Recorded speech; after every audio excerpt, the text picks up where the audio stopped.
It was a very hot afternoon in Chief Amade's house. Chief Amade has already gone to work since morning, leaving his wife, Nenna, and her brother, who just visited them few days back, to check on how his sister is doing in her marriage. Nenna's brother, Emeka, is already in the guest room, lying down and having a heavy snoring after taking some bottle of beer offered to him by his sister. Nenna has already planned out how it's all gonna be and now waiting for the right time to strike. Nenna has actually been married to Chief Amade for the past 5 years, and yet no sign of conceiving, let alone giving birth to a baby. This has been the major issue Nenna has been facing and battling with since she got married to Chief Amade. Peace has never existed for a whole day in Chief Amade's house, ever since it was discovered that Nenna is having an infertility problem. In fact, Chief Amade's house now seems like a hellfire to Nenna, who keep battling with Chief Amade's sisters and family members. Come rain, come sun, Nenna has always stood her ground and has always believed that children comes from God, and whenever it is her time to give birth, she will definitely give birth. However, even though Chief Amade has never for once raised his voice towards Nenna for not giving birth for him, but the constant pressure from Chief Amade's sisters and family members, including the parents, has always been a thief of joy to her. Many times, Nenna would wake up from the sleep in the midnight and start thinking of how to conceive for her loving and understanding husband, who, despite what his family members are saying or doing, still support and stand by her. Chief Amade has always been a good man right from the first day they both met. He has always shown both physical and emotional support to Nenna and has always shared from her burden. It became tough on Chief Amade when he started noticing that Nenna cannot conceive for him, but he never let what his parents, family members, or even the society are saying have an effect on the love he has for his wife, Nenna. He has always stood by his wife against all storm and has always tapped from Nenna's belief that children come from God and not from any man. The height of the love Chief Amade has for Nenna is the fact that he always fights his own family members who are bringing problem and raising a fight towards his wife, Nenna. Such a man rarely exists in our society, Nenna thought to herself in the middle of the night, while figuring out the next step to take to at least to make his loving husband happy. Nenna thought so many things to herself on what to do, but none of her thoughts makes sense to her. She even thought of going to a native doctor to seek for help and solution, but then the repercussion from that got her scared.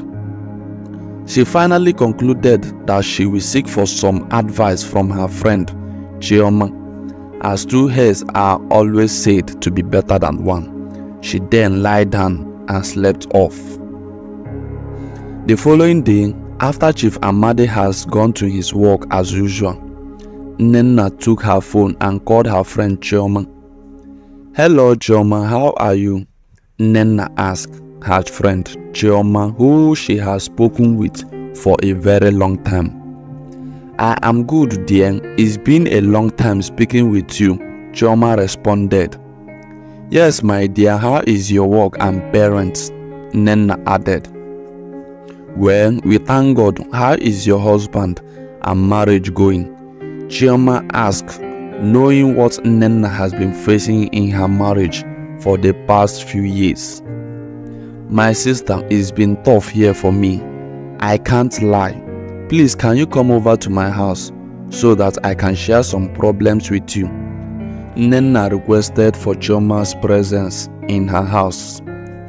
Okay dear, I'm currently washing some clothes. I will come over once I am done with it. Chioma accepted to visit Nnenna once she is done with her laundry.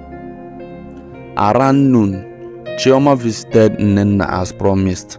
Nnenna welcomed her and shared all her burden to her, while seeking advice from Chioma.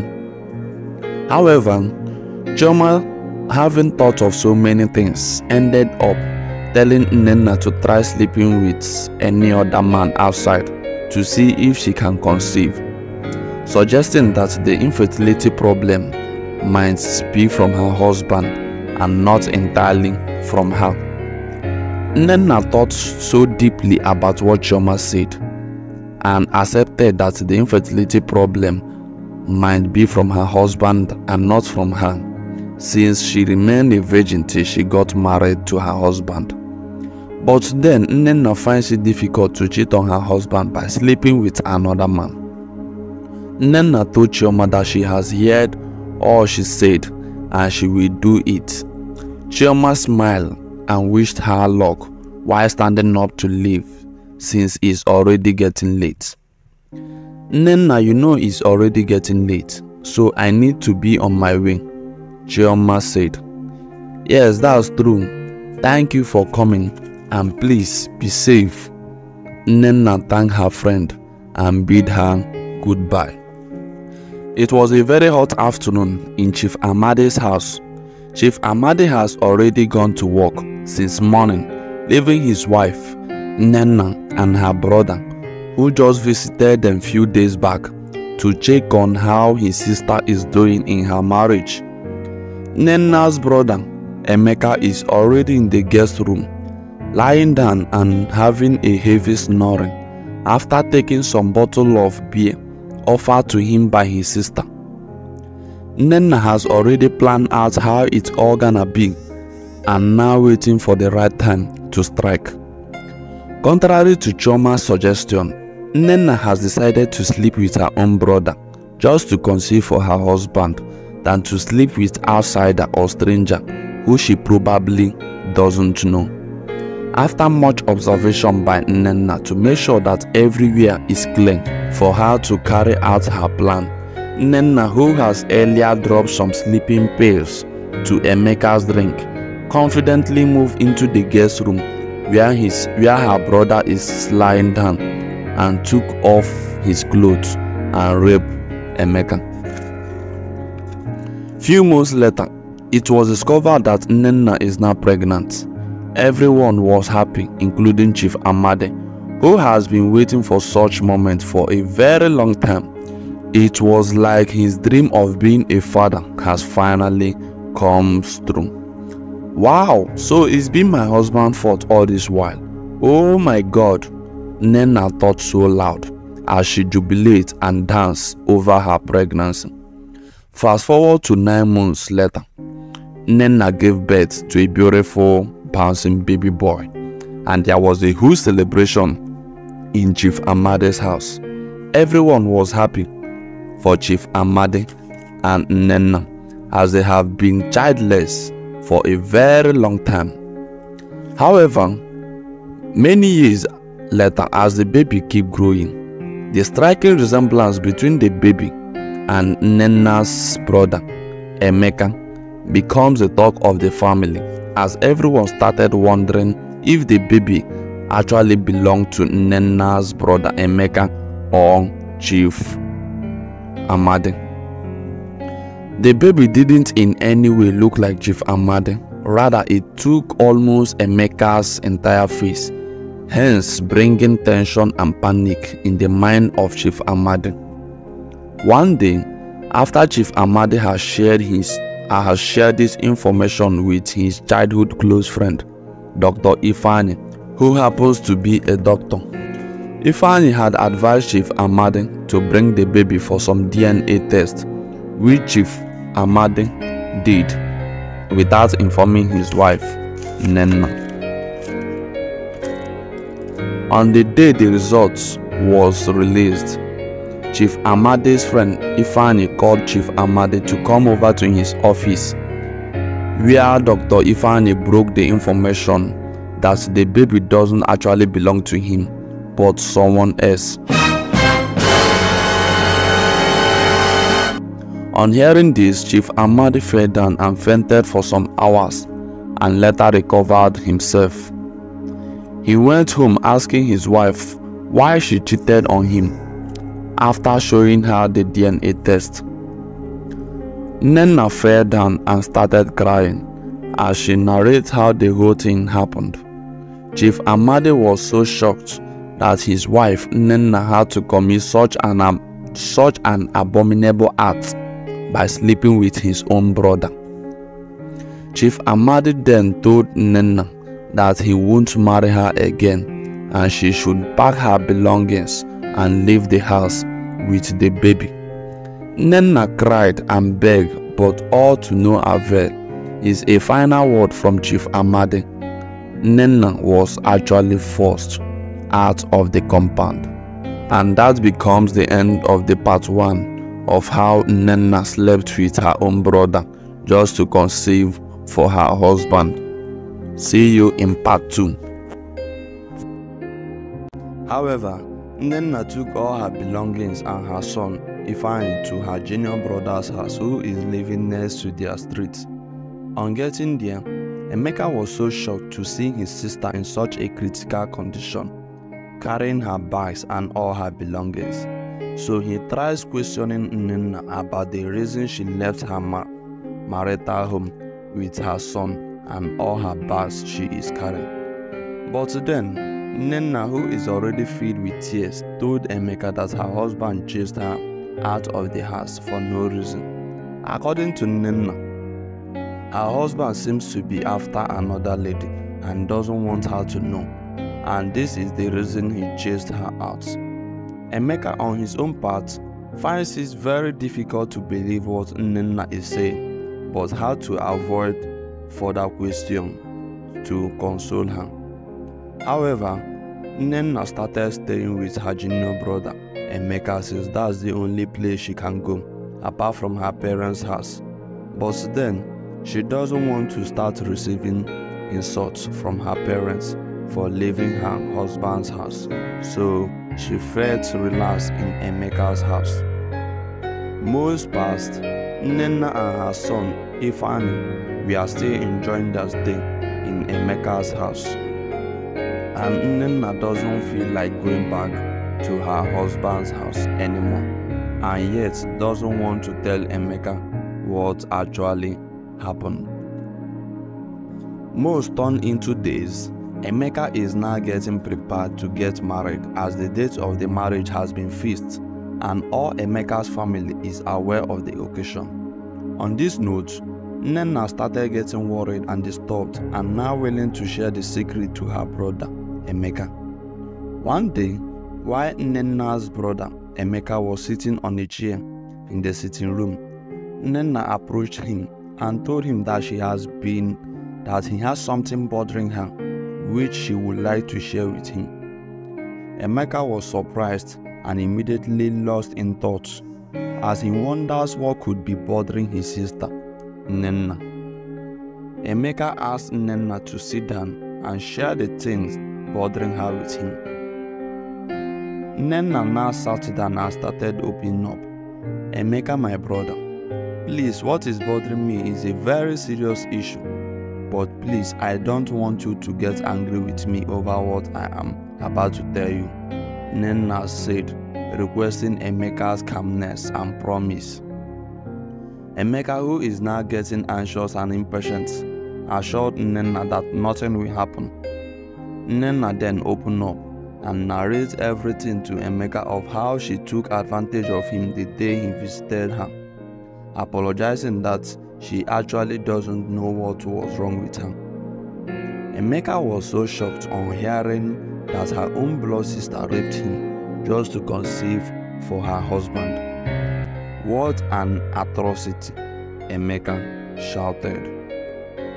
However, Nnenna was able to thrash it out with Emeka, pleading that no one should hear that and it should remain a secret between them, confessing that the issue was actually the reason her husband sent her away. Emeka, who has become dumbfounded, kept wondering the kind of evil spirit that may have entered into his sister to think of sleeping with her own blood brother just to conceive for her husband. But then the deed has been done. Emeka assured his sister, Nnenna, that it will remain a secret forever. However, the problem between Nnenna and her husband continues as Chief Amadi doesn't seem to be forgiving Nnenna anytime soon. So they kept being apart. They kept living apart while Emeka, in the other hand, has finally got married and now waiting for the fruit of the womb. One very hot afternoon, Nnenna was sitting on the sitting room when her phone rang aloud. She checked the caller and sees that it is her husband, Chief Amadi, that is calling her. She then quickly picked up the call and started speaking with her husband, Chief Amadi.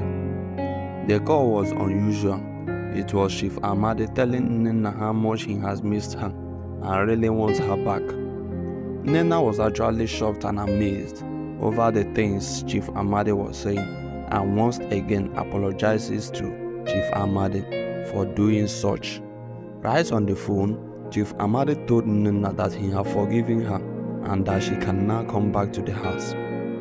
Nnenna was so happy that finally she will be leaving Emeka's house, as Emeka recently married a wife and wouldn't be needing any disturbance from anybody.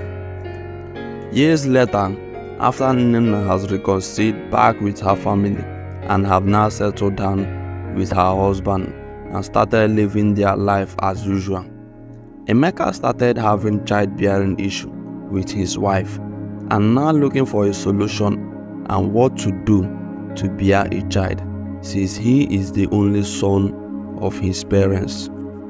He seeks for solution in different places, yet all to no avail. One day, as Emeka was sitting on a couch, thinking and wondering what next to do or what action to take next, the thought of what his sister told him about him came. He then realizes that he has a son with his sister. He then quickly prepared, jumped up and went straight to Nnenna's house. On arrival to Nnenna's house, Nnenna was so surprised to see Emeka in such a way without even informing her he is coming. So Nnenna welcomed Emeka and entertained him a bit before asking about his reason for the urgent visit. Emeka explained to Nnenna that since he is having a childbearing issue, he thought taking his child Ifeanyi would be a nice idea, so that was the reason he came. On hearing this, Nnenna was so shocked and emotional as her world is about to crumble again. She then told Emeka that she can't give him the child, stating that she is the mother of Ifeanyi. Emeka on his own side insisted that he is the father of the boy and he must take him away. After much argument, Emeka was able to get Ifeanyi and took him away, while Nnenna was left with tears as she thinks of what to tell her husband when he eventually comes back from work. At night, Chief Amadi came back from work and found his wife crying in the sitting room. Chief Amadi asked his wife what actually happened and why was she crying. Nnenna narrated everything to Chief Amadi of how her brother Emeka came and collected Ifeanyi from her. Chief Amadi was so shocked, but then he doesn't want the past to keep repeating as his love for his wife keeps growing every day by day. He then consoled Nnenna, assuring her that the future actually has a lot and the best for them. However, in less than a year, Nnenna got pregnant and gave birth to two beautiful bouncing babies known as twins of a boy and a girl. Chief Amade's house was once again filled with so much joy and celebration. Well, a few moral lessons to grab from this story is love and forgiveness. As we all know, Nnenna committed an atrocity by sleeping with her own brother just to satisfy her husband. Yet, her husband, Chief Amade, was able to stand for her at the end, was able to still maintain the love he has for her, was able to forgive her as well, and was able to keep the marriage going. In life, in your marriage, there will be a lot of obstacles, a lot of things that will come to break you apart. But always remember that forgiveness is the key to everlasting marriage. And that becomes the end of part 2 and the final part of how Nnenna was able to sleep with her brother just to conceive for her husband. Thank you for watching. I'll see you in next video.